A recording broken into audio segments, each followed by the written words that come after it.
Έχει δοθεί εκκίνηση της 5ης υποδρομίας, διστακτική εκκίνηση για την RSO, πίσω μένει και ο Εργοκλής. Έχει πολύ καλή εκκίνηση ο Γκρούμερ που θα πάει στην πρωτοπορία. Έρχεται ο Τζάκης Πάουερ να ακολουθήσει, Ντίκο Πέρτ, Αριάννα Γκράντε, Ιωάνν, Εργοκλής. Πιο πίσω θέλει να βελτιώσει τη θέση Αριάννα Γκράντε τώρα. Καθώς στην πρωτοπορία είναι στα 3 μυκή τώρα.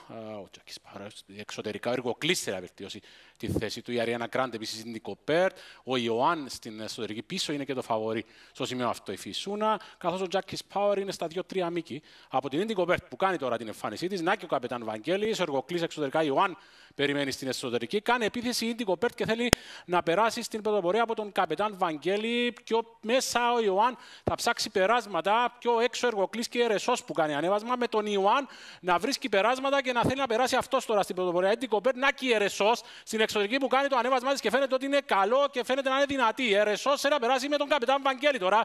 Πιο πίσω μείναν τα υπόλοιπα άλογα η Ντίκο Πέρτ. Ερεσός στην πρωτοπορία. Πιο πίσω ο Ιωάνν εσωτερικά. Πιο πίσω τα υπόλοιπα άλογα με την Ερεσό να ανοίγει τώρα λίγο την διαφορά από τον Ιωάνν που θέλει να επιστρέψει. Ερεσός και Ιωάνν. Η Ερεσός θα κερδίσει. Ιωάνν, καπετάν Βαγγέλης και Εργοκλής.